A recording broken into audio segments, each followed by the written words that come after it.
we can proceed. So today, we will discuss naman two decision rules in making decisions under risk. Okay? So again, what is decision making under risk? Uh, it means that we have prior information, or we have probabilities attached to the different events that could happen after a decision has been made. So listen carefully, class. The question here is, if I have, okay, so going back no to yung pinakita ko sa inyo last meeting. Actually ito yung solution natin using Laplace no. So sabi ko nga in Laplace criterion pwede kong gamitin yung base rule, yung decision tree. Pero sa Laplace kasi we assume that all events have equal probabilities, di ba? So therefore pwede ko ilagay yung probabilities just like I'm using base rule. So the question now here is this. In reality, when you're faced with decision making under risk, the probabilities of the events are one of the most difficult for you to actually come up with, no, or to estimate. Okay? Itong mga profit na to, itong mga profit, mas mabilis ito kasi with your knowledge of accounting and the costing, etc., you'll be able to come up with an estimate profit or cost of each alternative and event. Okay. However, for the probabilities of events, no, if we are not going to assume that they're equal probabilities, how then do we assign probabilities to these events? So, number one in the list is to get historical data. Okay, historical data. For example, in this problem, your task is to decide which truck to purchase. Okay, is it a small truck? Is it a medium-sized truck? Is it a big truck?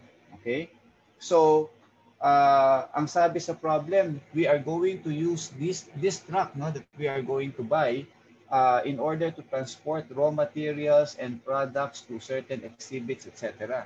So obviously, if this is not a new business, if this is already a business that has been existing for the past 10 years, then you would have some information historically about the number of exhibits, how much materials you need to transport, no, based on your previous year's sales, correct? And on the basis of historical data, then you would be able to uh, predict or to assign certain probabilities to certain events. Like, what is the chance that our sales will be low given that we have a new product with new raw materials, etc. No? If in the past you've already developed new products, then you could assume that your new product now would follow the same sales pattern or behavior as the release of your new products in the past. So historical data or experience is definitely one source of being able to assign probabilities to events. Of course, another source is a bit subjective, but it would rely or it would tap on the experience of the experts in the company, okay, or those directly related to the decision that has to be made. Okay, so if the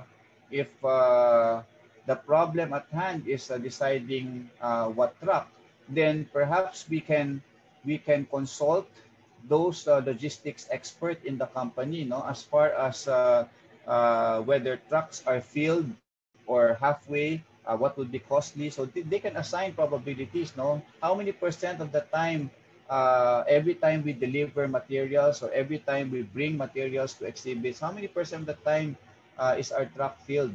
Yung truck natin ngayon, no? Kung meron tayong truck ngayon. Kung small truck yan, ay laging puno, ang daming biyahe. So they would be able to share their experience, day-to-day experience with you, which would help you assign probabilities to each of these events. Okay? So again, the task is not easy, but in reality, you will not be given all of these probabilities here. You have to be the one to build or develop it. Okay? So now, Bayes' rule assumes that the probabilities associated with each event or state of nature are known. Okay? Again, as I've explained, known simply means that you can assign probabilities based on historical data or based on experience. Okay? So, the decision rule that we will follow, of course, is the action or the alternative which minimizes cost or maximizes profit. Okay? So how do we use Bayes' rule? It's very simple. The concept is expected profit or cost. So in your Eng.1, okay, in your Eng.1, you have x as your random variable. You have f of x as your probability distribution. I'm just reviewing you. So if you're allergic to Eng.1, you have to take some medicine and then go back to your notes in the previous terms and review, no? Because we are going to tap a lot of the concepts from Eng.1 in order to uh, uh, make decisions using these decision rules. Okay? So in your N.1, x is your random variable, fx is your probability distribution. So expectation of x or average of the x values of your random variable is just equal to the summation of x times f of x. If x is discrete, and it would be the integral of x fx dx if x is a continuous random variable. Okay? So, applying this knowledge to profit, all you have to do, so if you look at this decision tree, your payoff or your profit is this last column. Okay? This last column when you set it up. Okay? So, this is actually your, in the PowerPoint, this is denoted as your Z. The random variable is your, instead of X, it's Z. Okay? And this column here where you see all the 1/4, that is your probability supposedly. Kapag alam natin yung probability, that is your f of z. Okay? So to get the expected profit here sa mga round nodes na to, all you have to do is calculate E of z. Okay? Which is simply the summation of the profit 20 times the probability. Okay? So as you can see, 20 times 1/4 plus 10 times 1/4 plus 15 times 1/4 plus 25 times 1/4 will give you 17.5. So that's basically adapting this formula, summation of z times f of z. Any questions so far? Yan lang yung base rule. Okay? So if you look at this formula, ito yung profit from your payoff table. Ito yung payoff. Right?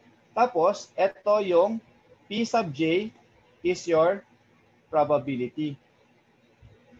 So, probability times profit, tapos summation from j equals 1 to n. J equals 1 to n, it means events 1 up to events 4. I-add mo lang yung product ng profit or payoff at saka nung probability.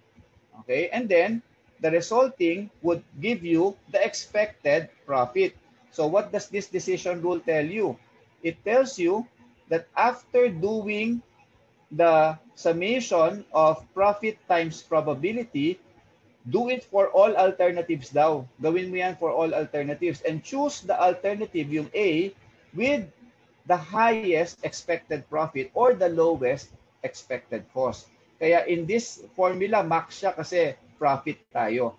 Pagka cost, then it would be mean among all the alternatives. Mean expected cost among all the alternatives. Okay? So, any questions? So if I proceed, I have already mentioned this to you. The backward induction is used. So if you use a decision tree in using Bayes rule, then the expected values are computed. Ito yung mga expected values are computed each time a round node is encountered.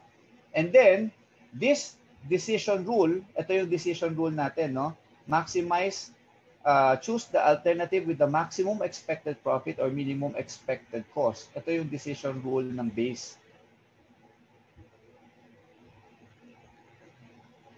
Okay? So, sabi rito, this is the decision rule. Sabi rito, and the above decision rule is utilized each time a square node is encountered. So once you have expected profit on top of the round nodes, you choose the one with the highest. And therefore, that's why we choose alternative 2 kasi 18 is the highest expected profit under Laplace criterion. So let's assume that the probabilities are not the same. Okay? So may historical data tayo coupled with experience in order to assign different probabilities to the different events. And the probabilities are 0.2, 0.35, 0.3, and 0.15. The question is, what decision would be reached using Bayes' rule? Okay? So we therefore construct this all over again.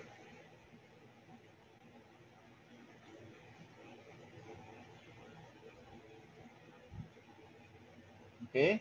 So we construct this all over again. So all I have to do is just erase this for the meantime. Okay, and then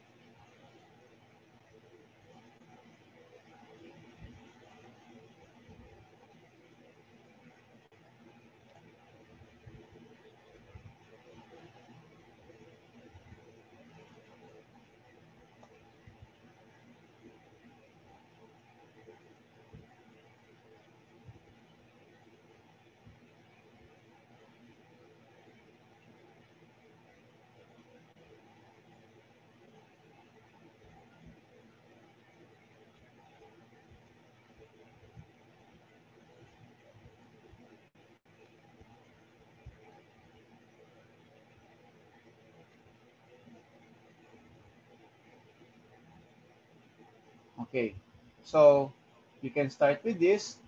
So when you construct,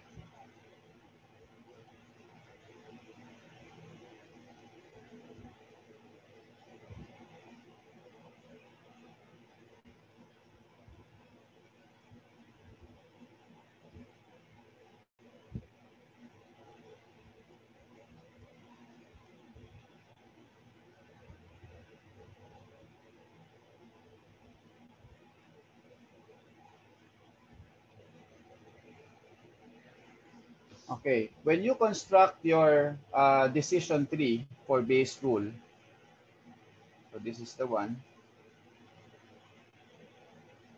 As we mentioned in the first meeting, the decision tree actually uh, develops in chronological order the sequence of alternatives and events as they happen. No? Kaya dapat sunod-sunod yan, no, in sequence. So this is the decision tree for Bayes' rule. So first, you have a box kasi you need to choose from among three alternatives, A1, A2, and A3. A1 is the small track, A2 is the standard size track, and A3 is the, so I'll use this eraser as my pointer. A3 is the flatbed or the large truck. Okay. Now, after you make a decision whether it's A1, A2, or A3, you will now have a round node because any of these four events can happen. So after you make a decision to buy a small, okay, a small truck, okay, the actual events that could happen are low sales, moderately low, moderately high sales, and high sales. Okay, and same sets of events will happen if you select A2 or if you select A3. So far, here, at the end points of this decision tree, you have to put the consequence or the payoff for every alternative and event pair. Okay? As I've told you, every alternative and event pair would have a payoff. So, if the payoff table is given in the problem, put it at the end point of your decision tree. So you can now get these payoffs from your original problem in the Blackwood, okay? In the Blackwood problem. So if I will go here, this is the original problem, okay? This is your payoff table. So I lifted the values for first alternative import. It's 20, 10, 15, 25. So I go back. 20, 10, 15, 25 would be here. Okay, 20, 10, 15, 25. And then the rest of the payoff values are from that same table. Okay, added information here in this slide. Okay, sabi dito, suppose that the firm has assessed that probabilities for the four sales levels are as follows. So event 1 is 0.2, event 2 is 0.35. Hindi na sila pare-parehong probability ngayon tulad ng Laplace. Okay, you now have different probabilities assigned based on experience or past data. So 0.3 for event 3 and 0.15 for event 4. Ganon din dito, no? So 0.2, 0.35, 0.3, 0.15, and so on. So far, is looking at this tree diagram. Yan na yung decision tree na gagamitin natin to perform base rule in making a decision under risk. Is this clear so far, itong tree diagram?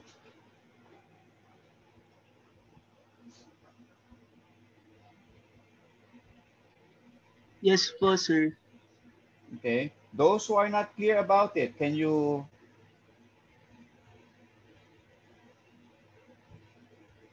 raise your questions now?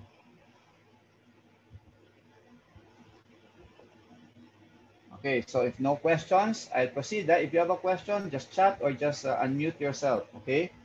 So now, after putting all the probabilities, ano uli ang sabi sa base decision rule? Ang kailangan lang natin i-compute is yung ito. Okay, this one, yung profit times, sorry, the payoff times the probability. Tapos sum it up across all events. Okay, so sample computation would be here. Okay, for alternative 3, for example, alternative 3. Okay, so payoff times probability. So that's negative 20 times 0.2. Tapos sum it up across all events. So minus 5 times 0.35 plus 30 times 0.3 and then plus 40 times 0.15.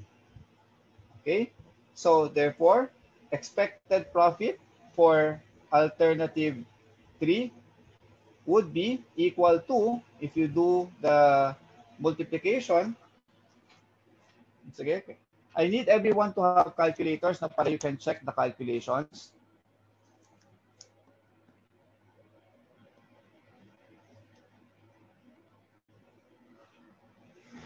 Okay, anyone? 9.25, sir. Okay, 9.25. Thank you, Luis. 9.25. So after computing the expected profit or expected cost, okay, for an alternative,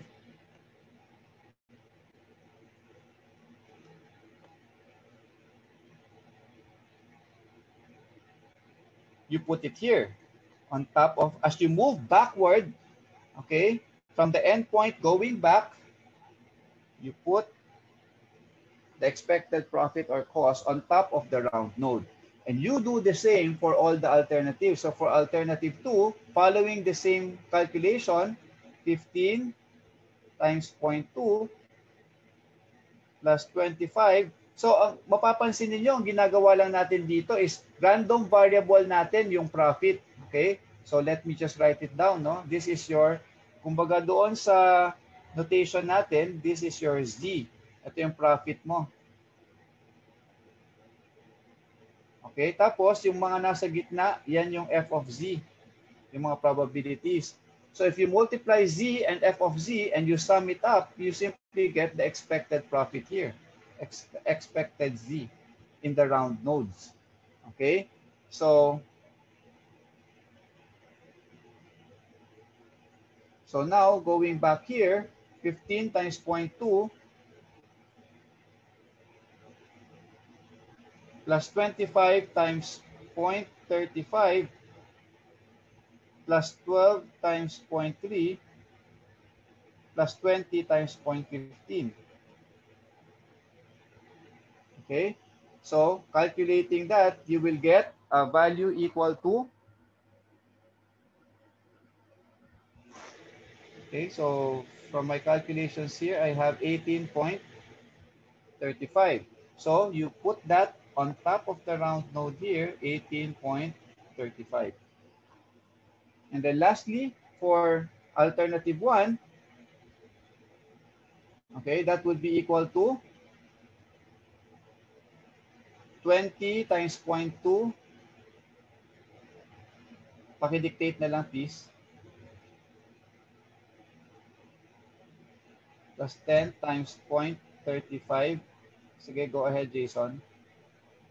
Plus 15 times 0.3 And then plus plus 25 times 0.15. 25 times. 0.15 po. So expected profit will be equal to 15.75. Okay? And then go back to your decision tree. Put the expected profit on top of the round node. So once you have calculated the expected profits or expected costs, you now move back again in this decision tree. You move backward again. You encounter a square node. So every time you encounter a square node, it tells you to choose and to adopt the decision rule. And our decision rule for base is to choose the highest expected profit or the lowest expected cost. Okay, so in this case, the highest expected profit is 18.35. So you put that here. Okay, 18.35, and inside the box, you can put the alternative that corresponds to it, A2. Okay, so therefore, after going through this decision tree, you are now able to come up with a selection or a choice, and that is to choose alternative 2.